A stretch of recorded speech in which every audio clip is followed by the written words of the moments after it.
Can I ask you I know you and Gunther were both very prolific composers and absorbing, of course, all sorts of musics of the world and what you were hearing at that time. But can you, what are the similarities and maybe the differences of your approaches to composition? How would you describe Gunther's approach to composition? I think the similarity is that we both, I wouldn't dare speak for anybody, especially for him, but I do feel that we, in hearing his music and having conducted some of it and listened to a lot of it for a long, long time, that we both wrote what we loved to hear and what we felt we wanted to stay. And I used to joke with him, one of the last times I saw him, of the famous story when Lester Young had the saxophone player come to his house, Prez, and the second movement of my new double concerto is dedicated to Prez. I put and Lady Day, colon, Lester Young and Billie Holiday, so people would, the cellist and violinist who were going to play the piece, will have some concept of who they were to give them some starting point. And then I sent them a bunch of stuff on YouTube so they could see. Not, the music doesn't sound anything like what they did, but the idea was just something that I loved musically and would inspire me to do something else that might be different. And I think Gunther did the same thing. But ultimately, when this person came to play for Lester Young, he said, Prez, I want to show you my stuff. And Lester Young, being the consummate gentleman, said, "Si vous plaît, my man." And he sat down and played the bombing of Hiroshima and John Coltrane's Giant Steps 4 times faster than the Olympic record. Everything possible that could be done on the saxophone for about 15 minutes. And Lester Young said, "That was most impressive." He said, "Now, I'd like to hear your story." And I think that, Gunther felt he wanted to tell his story, what he wanted to hear. I remember, gosh, I haven't thought about this, the St. Louis Symphony had the opening of their beautiful hall, Powell Hall, I think it was called. I might be mistaken about that. It was 1967.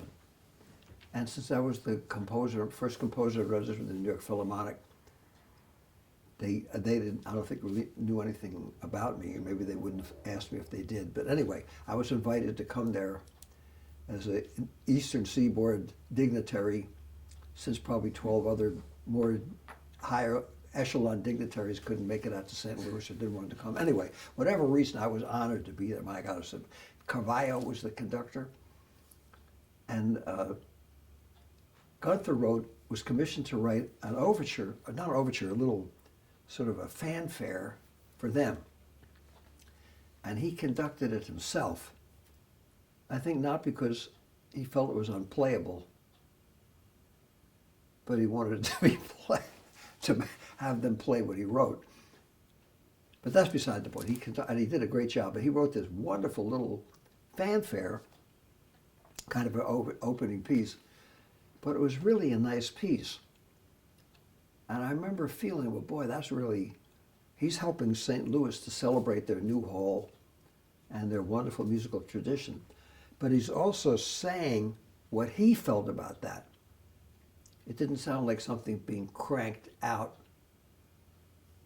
for a gig or something that was dashed off or written by 5 other people. That's more like the film business where they do that. And speaking of that, when those magnificent versions of Scott Joplin with the Ragtime Orchestra were done, and they suddenly decided to use that in that wonderful film with Paul Newman and the Sting, Right. and the other composer kind of took credit for doing that. Gunther wasn't that upset, really, as he could have been. He certainly didn't go out in public and start screaming and saying, or try to sue them or anything, because he said, well, Scott Joplin's music, and he and Vivian Perilous had gotten it started, and he felt the important thing was that the music was of Scott Joplin was being appreciated. I thought that was pretty amazing. Because ultimately he cared more about Scott Joplin's music being played right, and they were smart enough to take what Gunther had done and not give it the Hollywood cosmetic surgery, plastic surgery treatment to make it sound like elevator music. So I think in that case, he had taken what he did so beautifully. Plus the Ragtime Orchestra still plays concerts, and that's out there now, and people are playing that music all over the world. And it really was because of what Gunther did for Vivian's book. Vivian Perilous' wonderful book about American music, more than The Sting, which was a terrific movie. And Marvin Hamlish, who did a lot of the music, was an excellent musician himself and very well trained. And he might not have even had the decision of what was going to be done or who got the credit on the screen. You never know. That could be a whole bunch of people long gone who all had different gigs and got fired from them. And that's like a whole miasma junkyard. And as John Keats said, a thing of beauty is a joy forever. The beauty of that particular piece is because Gunther put it together, trying to honor what Scott Joplin felt. And I think Gunther did that in fact, I know he did that in his own music too. He always did what he felt he wanted to hear that was best for the music. He made the music the star. And that's what to do. So when people say, well, how could the guy, man, you knew him so long, and he's up there in his late 80s, and he's still writing all these commissions, and how the heck does he do that? I said, well, I have to remember what Shostakovich said when they asked him, how could you possibly go through the Russian Revolution, and the government wanted to jail you, and people saying you were old-fashioned, and the Western people saying you were irrelevant because you weren't, fashionable, and your home in Russia wanted to put you in prison for not being towing the party line. He said, what do you attribute your success to as a composer? He said, it depends how much time you put in the chair. So Gunther had that work ethic, to put it mildly. And now we're the beneficiaries of that. We can sit back and hear all those wonderful pieces.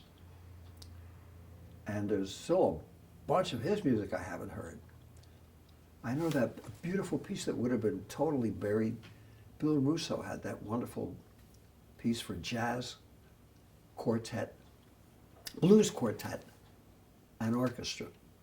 I did that at Grant Park just my last year there before Bill died. And he was talking about how terrific Gunther was to him and trying to get his music properly placed and to do something with it. And then when you conduct that piece, you say, man, this is like a fantastic piece of music.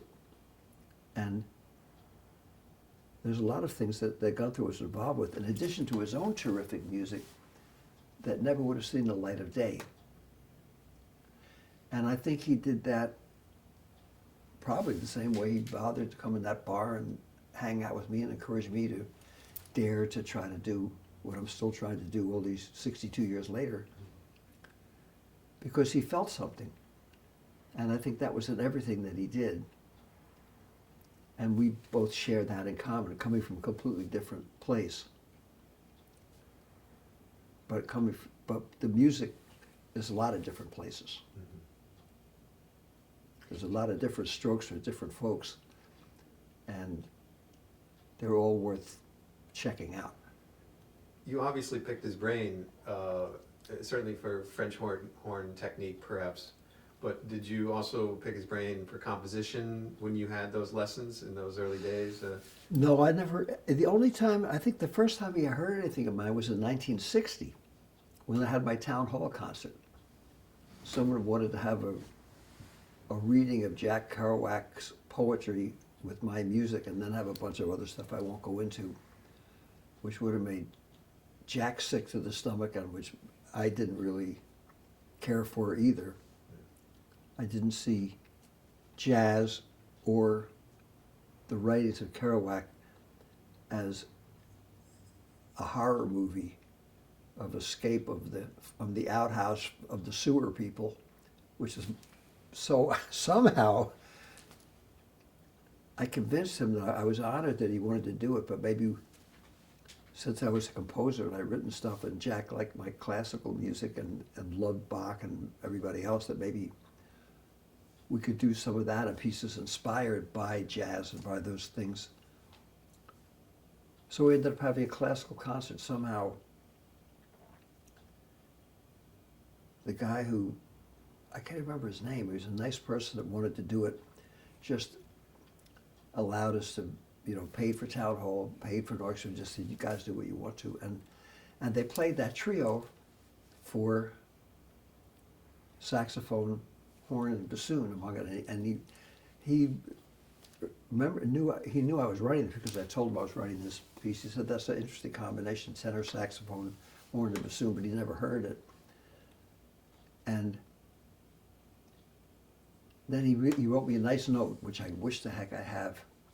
And maybe I do somewhere in the archives, say that he really liked that particular piece. And I have a record I'll give you when it was recorded at New England Conservatory 40, 50 years later. And afterwards he said, oh, I remember that piece. He said, now at the time. And then he told me then, 45 years later, all the people who he felt I must have loved when I was writing the piece. And of course he was right. Pretty amazing. He probably heard that then, but then maybe he figured since it was 1960, he better, if he said that, he might upset me or make me feel I shouldn't love them or I should be more like them. So he didn't say anything because he's that kind of guy. In your early letters, you do mention that piece that you were about to write. Oh, right, yeah. And I think you were mentioning Ken Pasmanic as a... Oh, my Lord. That was a player. different, I don't have that copy of that letter, yeah. Yeah. Oh, you got that too? I have that. I sent that to you, I think, unless you maybe missed it, but Yeah. I can show it to you. The Oh. other thing you said was that you wanted to do a recording with Gunther Yeah. and two French horns Oh, right, in the front line yeah. with rhythm section. And I gather it just never happened, or No. Maybe you can tell us about that. Well, that was just something I thought of after talking to him. But I was writing him when I was in Paris. Right. That was 1955. Right. And probably if he'd ever had 45 minutes, we could have tried, and I could have inveigled him to do that. He would have done something. He would have said, I'll play this part. He would have written out something or play some fantastic part that would be so good. I tried to be keeping up with him, but I was just so, and still am so happy that I knew him through all those different experiences. I wish you could have nudged him a little bit and just said, Gunther, I know you could play blues. Let's play blues. Just. Yeah. Well, I've done that with so many people, and he's did that to everybody he ever met. So I think I probably had too much respect for him if he said, I can't do it now, or I'm busy, or I don't do that, not to try to dare to tell him what he should be doing. Because he was already doing so many things so fantastically well. Right. That I don't know if I ever would have, I did mention to him several times. He said, no, I said, I really don't have time. He said, I can't. He felt he had such high standards. He couldn't meet his own standards of hearing himself do that. And I already wish that he had done it because then we could have hung out and done a lot of other stuff.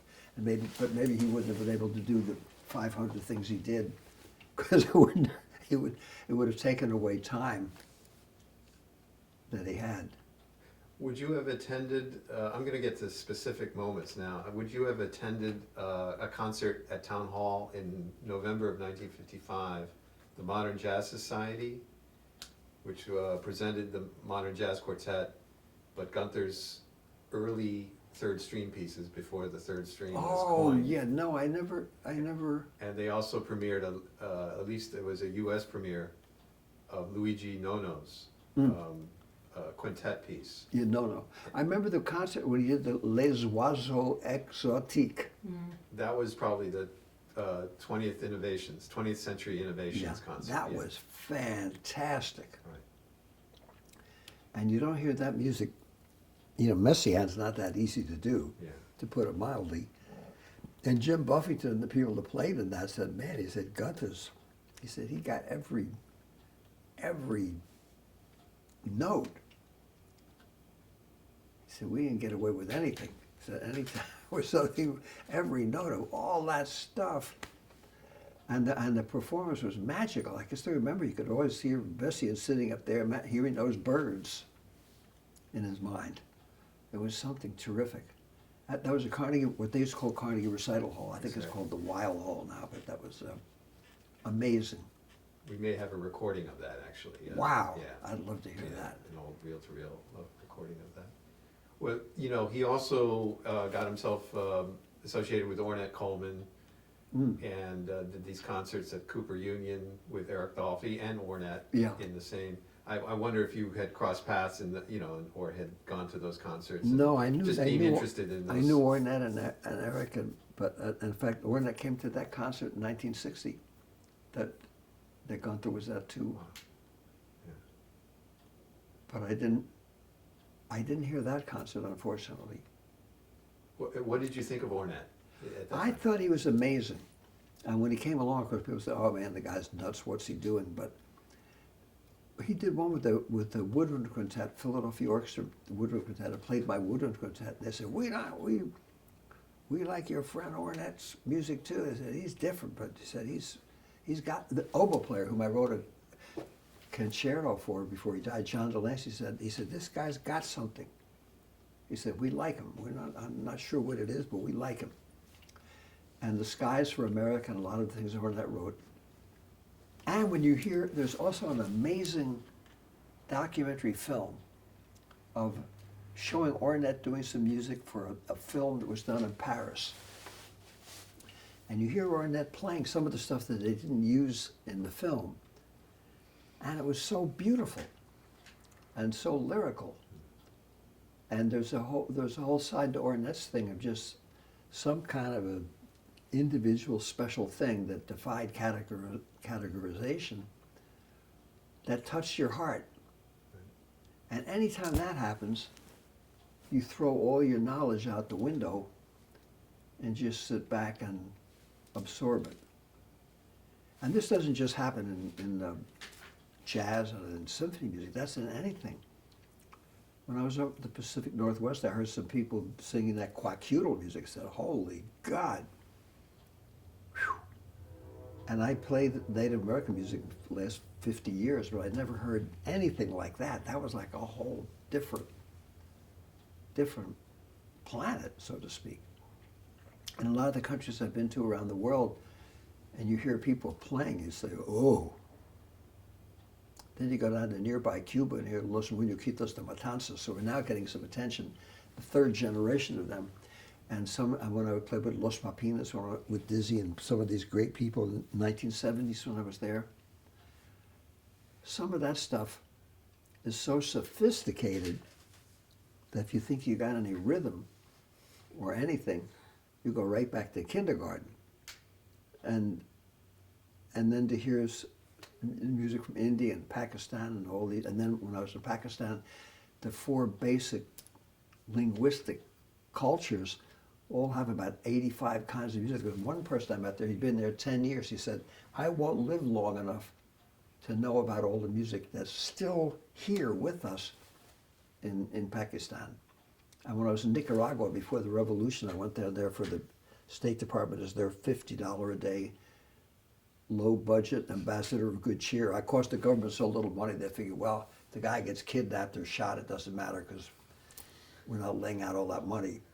So after I conducted the symphonies, I had the liberty when they saw all the stuff around my neck to say, well, even if you were with the CIA, we want you to come with us because you look like you're interested. So they would take me around to the little huts and villages where their parents and grandparents lived, and I heard music there that blew my mind. And the one guy in Nicaragua who was sort of like a scholar, he said, you know, David, we're glad you appreciate some of our indigenous music. He said, there's so much music here, I can't even cover all of it in my lifetime. And he had this gigantic book about folklore of Nicaragua, just a small country. So every place you go, including the United States, there's all kinds of strokes for different folks within a small, cultural milieus. And each of those things have 10 different ways of playing it.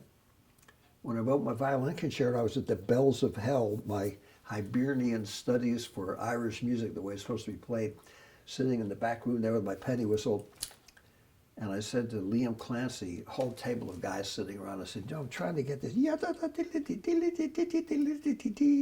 trying to get the fox hunt with the, is it a grace note? Is it a cambiato or an échappé like Nadia Boulanger called those little grace notes? And is it yeah or is it a sligo roll or a cut? They're all different names for that.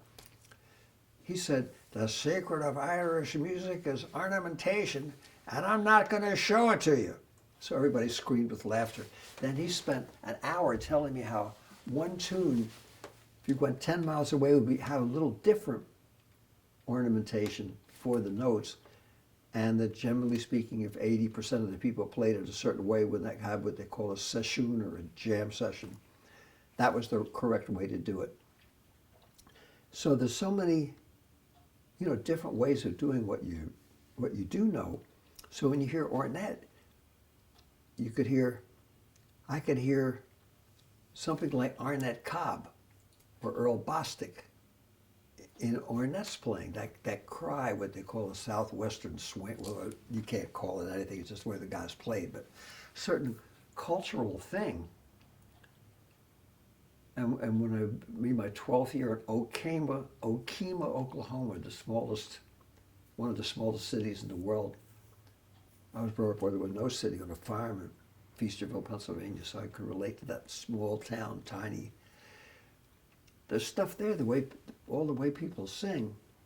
This guy named John Fulbright, who's 25 years old, songwriter, singer, is like incredible. And he was 19 years old when I met him. It's the same town Woody Guthrie came from. My son was with me, and he said, Daddy, this guy's in his last year in high school is a genius. And I could honestly see and hear that there was something in that, I don't know if I think it's the drinking water, but there's something there, whatever that is, that's unique to that part of Oklahoma, which I never was aware of and stumbled into. So, but if you're looking for the beauty part, or not looking for it, but accepting it when it comes your way, then you could throw all your education out the window, and as they say in the rural communities, sop it up to be privy to the beauty. Like a sponge. Yeah, so I would hear Ornette, and in retrospect especially, think about his plastic saxophone and all the articles. You hear the beauty part, and some of it's kind of amazing. That's this wonderful. And Gunther, of course, Mr. Super Education Sophistication of all time, picked up on that right away, rather than saying, that does not fit the category of not heavy metal, what I don't care what the post-bop, whatever there's supposed to be a brand name for. He didn't didn't even have to consider that. He heard it right away before most of us did, naturally, of the beauty part. And he figured, hey, I've got to do something with this guy. Interestingly enough, so did John Lewis. Yeah. Yeah, that was kind of a paradox, of his nature to accept Ornette the way he did. Well, I think, if there's some beauty and sincerity and soulfulness and something that touches your heart, then you got to check it out. I still do that. And I always say, how do you do this now? I say, well, if it touches my heart, I want to know more about it. So it's really ultimately instinctive. And all the knowledge you acquire helps you to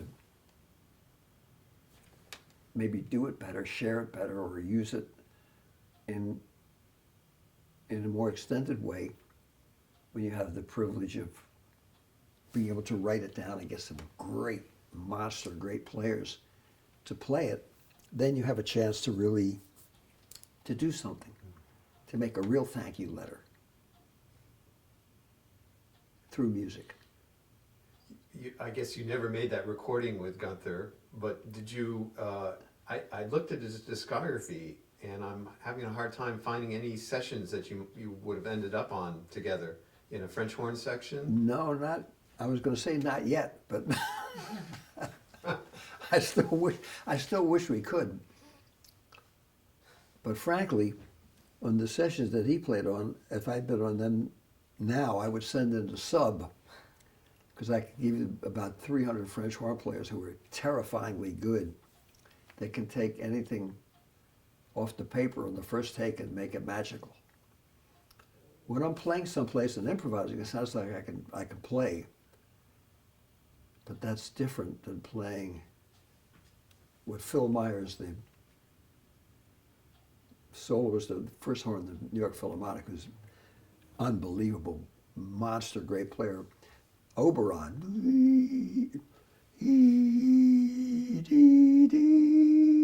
The first, he said, those are the hardest three notes in music. That's just the first do, re, mi. Those are the first three notes of the piece for the French horn player all alone. Woo. So, when you're playing that or the Siegfried Hornchor or Lernerspiegel, you can't be that creative. You got to hit the right notes at the right time and make it sound creative. And that's a special monster gift. Just like a great brain surgeon or a great dentist. You can't have a take two. It's got to be right the first time. So my hat goes off to anybody that can do that. And there's also a lot of those people, a lot of French horn players now who can do that and also play jazz. And that's a wonderful thing and very heartwarming. And Julius Watkins, before he died, said, man, I hope someday all the French horn players that dig us will appreciate that and find their voice. Sure enough, they had a big thing at the International Horn Society, and they had all these great horn players. Took the record that Julius and I did in 1956 for Oscar Peter's band there's a piece called Two French Fries, and they wrote out our solos and played them, and they wrote out the whole band. I said, wow. I was listening to that. I said, good Lord. And when I hear that record, I get scared at the beginning. I said, how am I going to play with these guys? They were so good. But it's too late now because that was 61 years ago we made the record.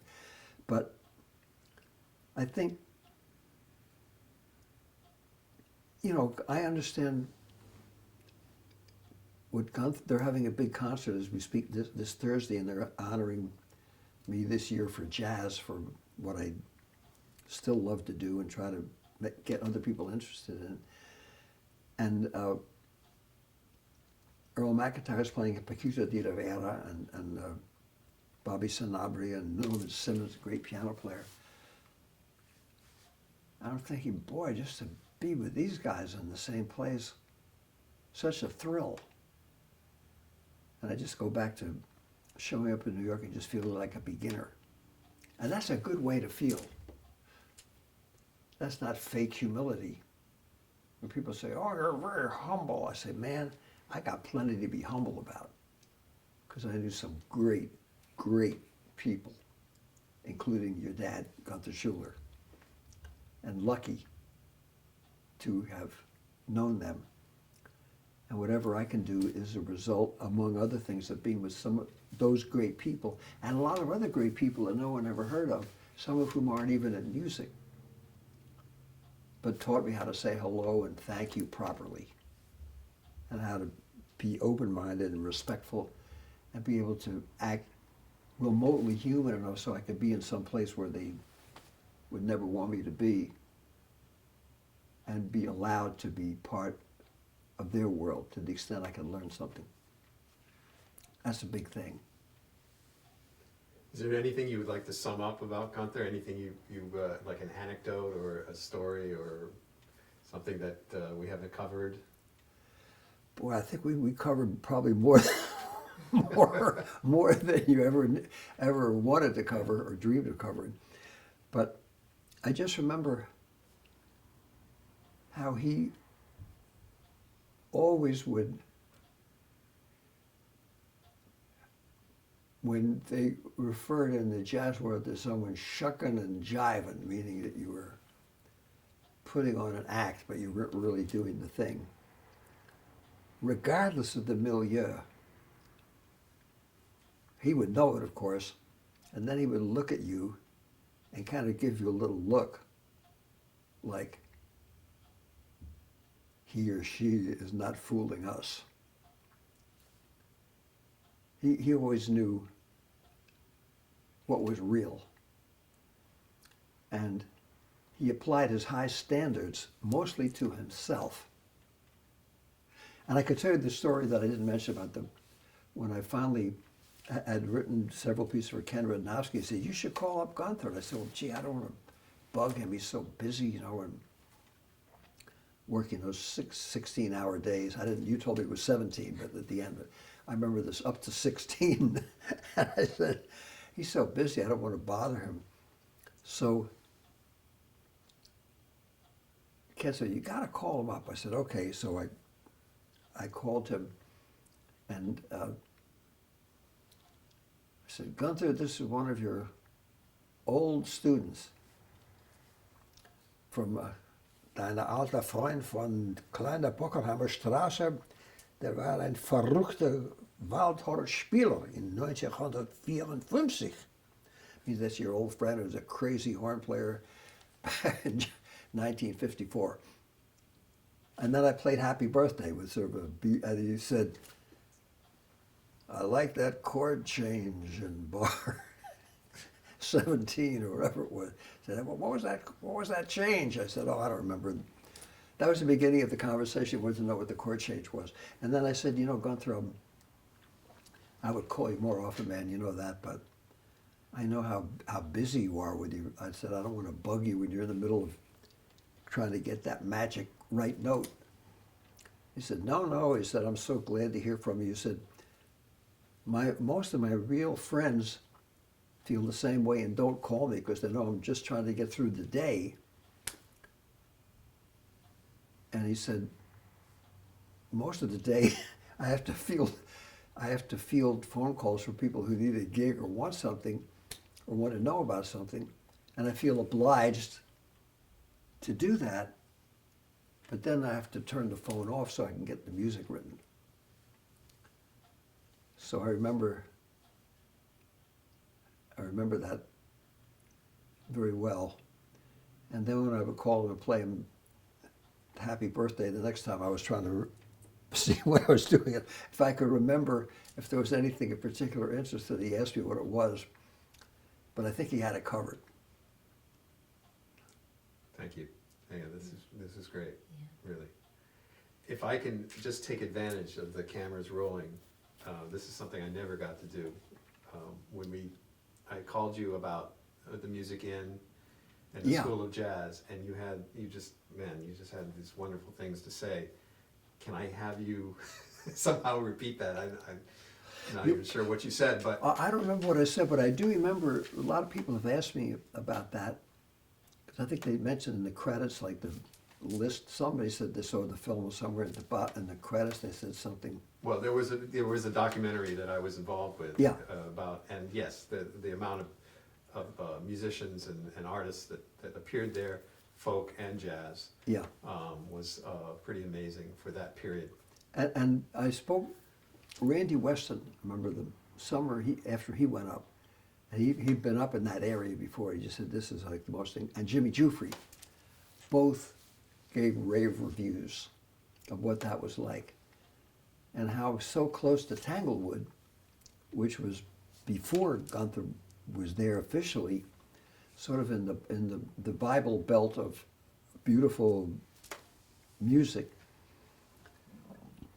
This was like a whole different thing where jazz was getting a chance to be just the way it was with that spirit, but a place where people could also learn. It was the school of the real school, what I was, again, you're referring to the University of Hangoutology, being able to be there and be part of it. Thelonious Monk's son, T.S. Monk, described it perfectly. And I knew T.S. when he was 5 years old when I went to Monk's house, fall of 1955. And he's grown up to be such an extraordinary spokesman for all kinds of good things. And he said that the important thing to understand his father's music and the era and the genre of music was not only to learn the notes and different ways of playing. He said it was the hang, meaning the time spent with everybody off duty, because the music reflected their philosophy of life, so to speak. And I remember I did tell your dad one time the story that I mentioned to other people, but I didn't mention that I told it to Gunther. Cause the Monk and Elmo Hope were up. We were up all night long playing. So about 7 in the morning, he said, "Man, let's go out in the Central Park in a boat." He said, "But Dave, you're the only one that looks relatively straight. You're sober, so you do the rowing." He said, "Plus you're a younger cat than us." So I said, "Okay." So I went and I rowed the boat, and if I'd only had a tape of Monk and Elmo Hope talking while we were in Central Park at 8 or 9 in the morning with no sleep while I was rowing the boat, that was the kind of hang that I think you could have experienced probably at the music end, which everybody told me took place all the time. There was the music making, which was terrific. But aside from the education, after it was over, everybody didn't say, "Okay, now I'm done this school, I'm going to go home and watch TV or do something else." It continued being in that milieu, in that environment. So even though I wasn't ever officially there, I always heard about it through other musicians who were. And it was just terrific to know that there was such a place. And of course, what it fomented, we did one years later in Bennington for one summer. Jimmy Owens was there, I think Sonny Rollins came.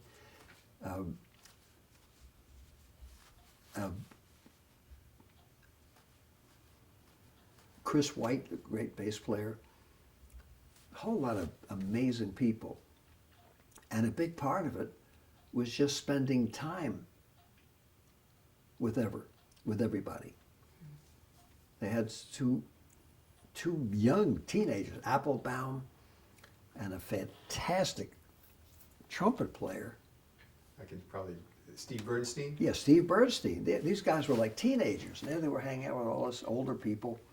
And we were hanging out, and they both became, and are today, monster great musicians who also are very gracious to any young person that comes up to them and wants to speak to them, because they themselves were privy to that, and all of us, what they refer to as the older cats, were what we were because the people older than us that took the time to show us that acting human wasn't a federal offense or a sign that you're losing your manhood if you're gracious to somebody else. that can't advance your station in life. Civilization 101. And I gathered from everybody that had ever been to Music Inn that it was all about that tradition. And I think the important thing today is, as we're speaking, a few years later, in 2017, that anybody that knows about that, reads about that, hears about that, or enjoys the work of people that came from that, can realize that all of us can be that way. We can all create our own Music Inn, our own Bennington Jazz Studies program, even though that particular one only lasted one summer, and our own Greenwich Village, our own Minton's Playhouse. Bring all of those beautiful things with us wherever we go and create that anywhere. Or like Sandpoint was the summer I came out and was with your dad working there at that wonderful festival that he had. Sal Schoenbach was there for the Philadelphia Orchestra, the older than Gunther. People that loved and admired him when he was a kid, or a young man, I should say, were on the faculty along with a lot of brilliant young people. And that kind of beautiful spirit is something that never gets that much attention because they're always looking for the sleaze, trash, morbid death, drug overdose,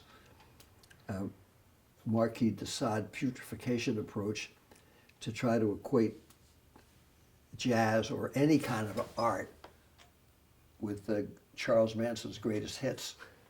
But actually, that's fine, and many of us were in environments that were pretty funky. But the thing that Dostoevsky always talked about salvation through suffering, but he wasn't emphasizing suffering. He meant if you had to suffer, that is part of arriving at salvation sometimes. And a lot of the people in the arts are only remembered for the worst part of what they had to experience. So Lust for Life, wonderful book by Irving Stone, one of our great writers. The highlight of that book in the movies was when Van Gogh cut his ear off.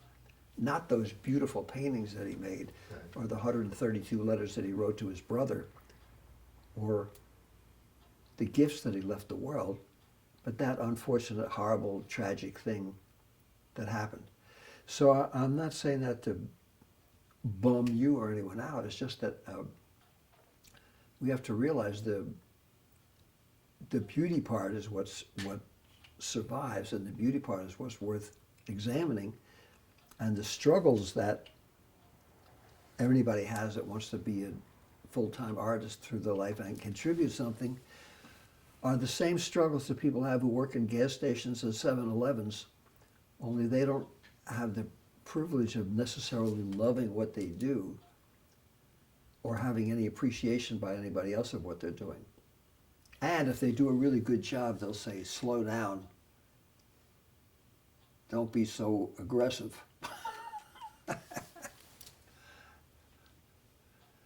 I don't think anyone at the Music Inn everybody said, hey, you've played enough, it's time to go to bed. Or Might have been one person. oh, right. Well, a specific moment with Ornette Coleman and Don Cherry when they were practicing. Oh, Yeah, and Bob Brookmeyer had issue with their constant working over those melodies oh, in that day. But give Bob Brookmeyer credit. He went to the 5-spot, sat himself down at that bar and listened to them every night. And Yeah. figured it out. You know. And oh yeah, well, we heard what they were doing originally. And the funny thing is you hear Don Cherry sometimes playing what they would call straight ahead. He could really do that. He could really do that. But then when he heard Ornette, he heard, I guess, like, was it Charlie Hayden that went running down the street? Or Scott LaFaro, I can't remember. I saw Scott in 1960 when I did the music for Splendor in the Grass. We had to have musicians come and pretend to be the band. We'd already recorded it with Buster Bailey and all these great players. I said, Scotty, I got this gig, man. If you want to do it, you just have to pretend you're a high school student. And they already have the music done. But it'd be paid gig. He said, man, he said, I made more money from that than I did almost a whole year playing. So he's in the film? Yeah, there's one where they have a little high school band. They have a little shot. There's one of Maurice Perez playing the trumpet and me playing the French horn in the scene for about 1 second. What we're in, because Kazan wanted everybody to be there who was really a musician, even though the music had been recorded prior to that. And Scott told me we were out in California, and he said Ornette, naturally at the end of the gig, they weren't going to pay him. And he said the owner of the place pulled out a gun, and I said, look, man, he said, I don't like that violence. He said, let's play craps. He said, if I win, you pay me. If I lose, forget about it. The guy was so shocked, he said, okay, put away his gun, took out some dice, and Ornette won. And, and the guy paid him because that appealed to his sense of honor. Not any honor, the fact that a bunch of musicians needed to pay to get enough money to eat and go home, but because if they're playing craps, that was like a real manhood type scene. That had to be, the rules had to be honored. But he said Ornette was just so terrific. Wow, fantastic. And I think that sincerity and the sense of beauty that Ornette had, even though nobody had ever heard anything like that, a lot of people appreciated that. I felt that way about Cecil Taylor's playing when I heard him in 1955, and I brought him to the 5 spot in 1956 when Don Shoemaker, who was a merchant seaman, when he wasn't working, he played the piano. A guy named Dale Wales, who was a cook, played the bass trumpet, and everybody, including them, would just sit in. Then he got a good job, I think a regular job on a ship, and they needed somebody. And I used to come down with Cecil to sit, and they had this old piano, and they broke a key, one of the keys, and Joe said, you can't come back, he's wrecking the piano. And Joan Mitchell, a painter, who's an old friend of mine from Paris, said, look, all the painters are coming in, and we think this guy Cecil Taylor is a genius. If you don't let him and Dave come back, we're not going to come back anymore.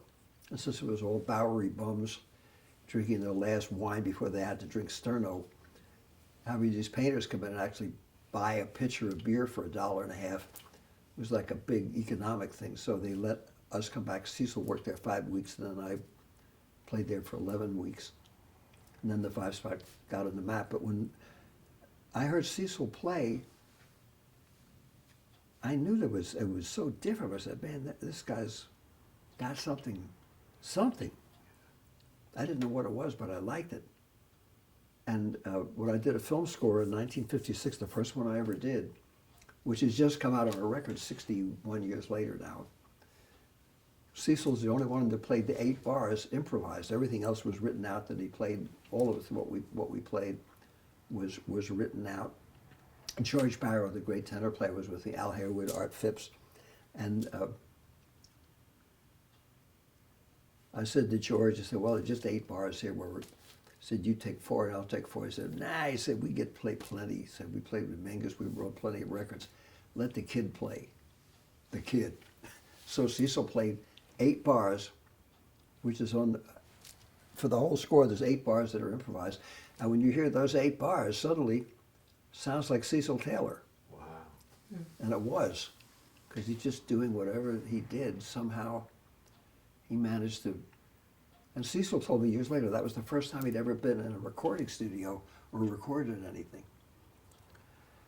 So it's great that they have some documentation of some of those things like the Music Inn, because those were magical experiences that created a whole platform for a lot of places to figure out how they could have some little musical gatherings on their own from people who want to be there and not have to bring in marquee names of people that don't even play the music particularly well. Right. Some do, of course, are fabulous. But, rather than putting it in that framework of having to read the Sunday New York Times or something, which they don't do anymore, I guess, but they used to, as to who's significant that week, just kind of taking the old musicians network. One of the things that was great about Gunther, along with everybody else, was that if he said to somebody at a little small record company, this guy or this gal is terrific. Or if Miles said, I heard these brothers, the Montgomery brothers, Monk and Wes, two guitar players, these guys are fantastic. They would say, okay, we'll record them. They took the word of people that they knew what was happening and what was valuable. And those people themselves, especially Alfred Lyons and the people that ran Prestige Records and some of those little places, they weren't great as far as paying you, or they weren't punctilious in their bookkeeping, but they sure had some instinctive feeling about what was valuable music. I think coming as refugees from Europe, they had learned to sing and dance as children, had been to a concert or two, and music was some part of their life. So emotionally, aesthetically, they could tell if someone had something to offer. Yeah. So I was sorry that I wasn't at that Music Inn. And there's so many places that I was. No, I'm grateful for that. And the places that I was not, just like Woodstock, I didn't go to because I was working all that summer. And someone said, I said, man, I've already played like 5 benefits this summer. I don't want to go. I was out at the beach. I said, I want to just go fishing and work on my opera. So I was there surf casting and then spending about 10 hours a day working my opera. And one of the people who worked for the ferry company came back in a daze. I said, how was it? He said, man, I could never describe it. Then I finally saw the movie and sat on the hood of my car like everybody else did at a drive-in theater and felt I was at Woodstock. And with the Music Inn, I've heard so many things about it from so many people over the years and heard recordings of music that was done there and all the people who kind of got their feet off the ground there, that I felt was something that I was close to, even though I never was lucky enough to be there. That's great. Thank you. Thank you. I don't remember what I told you before, probably still. Well, it was like that. I was? It Oh, was okay. probably like that. 'Cause I was trying to recall that Yeah, was. yeah. It was a phone interview when I Yeah. called you up, but wow. I think we got pretty much. I I mean, can spend 3 You hours. should, with you you. could, you should be able to get Another 4 3 sentences. I know the problem when you make a film is when you get 100 hours of stuff, then you have to put it together. And then like column A and column B. And then when you get this one for the entree, suddenly the appetizer changes. But hopefully, I just want to thank you, all you guys, man, for doing this. It's a wonderful thing.